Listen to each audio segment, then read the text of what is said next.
than the production of ordinary Portland cement. And while slag itself has been shown to release about up to 80% less greenhouse emission.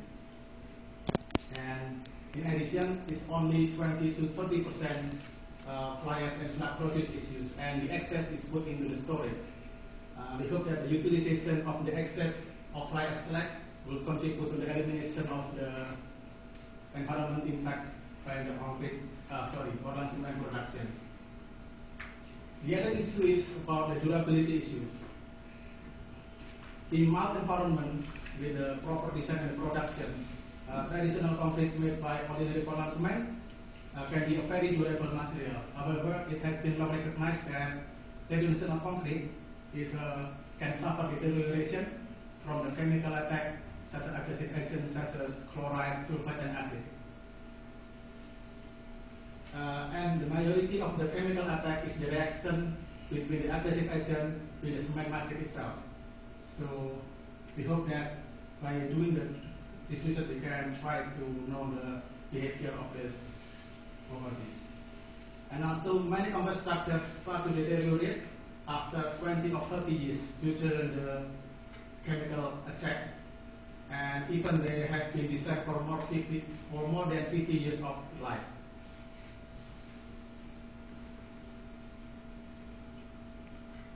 I will continue to what is geopolymer and alkali activated slag concrete is quite different.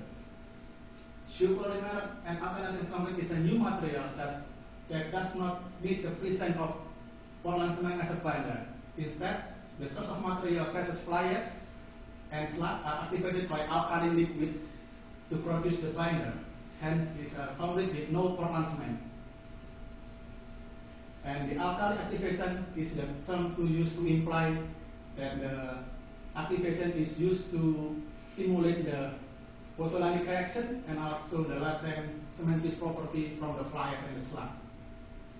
Here I can show that there are two models of alkali activation.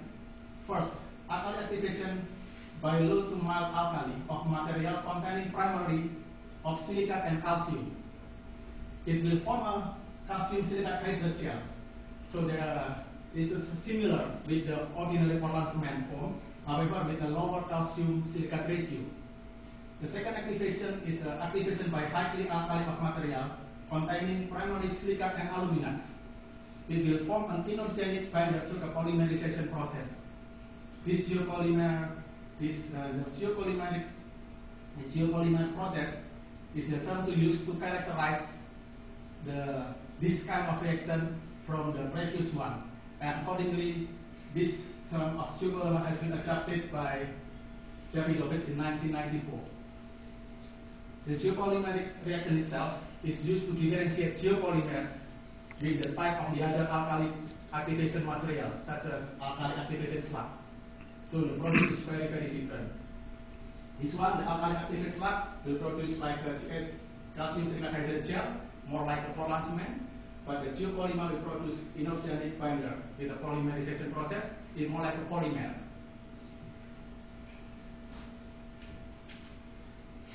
What is the differences between geopolymer and alkali activated slag concrete with traditional concrete? Here we can see that the main binder of the traditional concrete is ordinary Portland cements. However, in this research, we try to replace the ordinary Portland cement with other material which is more environmental friendly. For fly ash-based geopolymer, we try to use fly ash to replace the cement, and for the alkali activated slag, we use slag for the main material. However, this material needs to be stimulated to be more like Portland cement. So we need an activator. So fly ash and slag need to be activated by a combination of activator. This is sodium hydroxide and sodium silicate solution. So they create a binder to be like a more concrete. According to my, based on the preliminary research, you can see that there are two types of the geopolymer. I have done some preliminary research, and I can see that there is two different kinds of geopolymer with a low and medium sodium dosage and the high sodium dosage. In this dosage, we don't have to use water due to the water per solid ratio. We have to try to keep the water solid ratio similar with the first one, or else it will be we will have a low strength.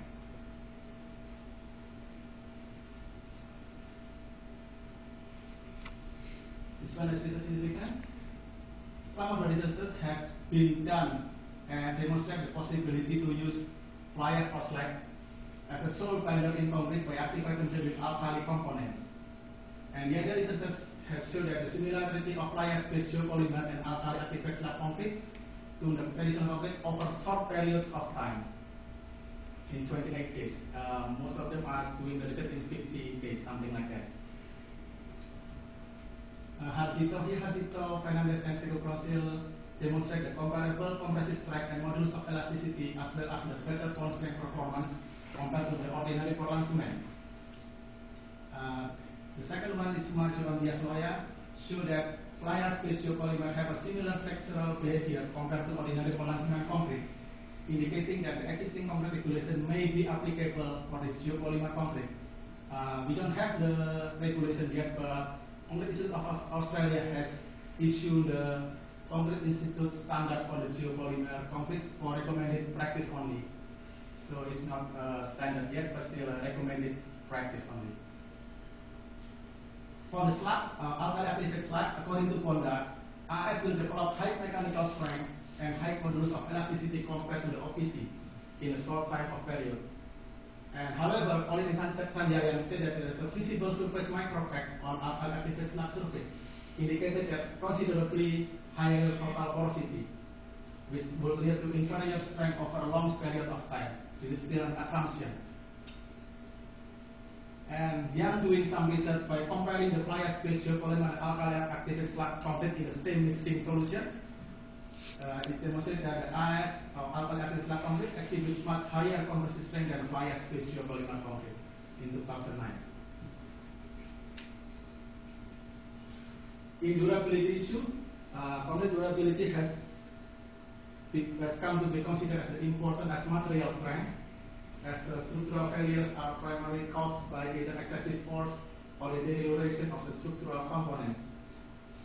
In here, Miranda demonstrated that the deterioration mechanism in concrete involved a moisture or adhesive ion ingressing into the concrete, resulting in the corrosion of the embedded steel reinforcement. And Basit in 1996 demonstrated that carbonation and chloride attack, which leads to the corrosion of reinforcement, has been placed as the main source of the concrete deterioration. Adam works in 2009 at MIT showed that the carbonation and chloride attack are responsible for the most common damage problem related to the reinforced concrete structure. Hall in 2003 demonstrated the permeation properties are the key factor controlling the durability of concrete.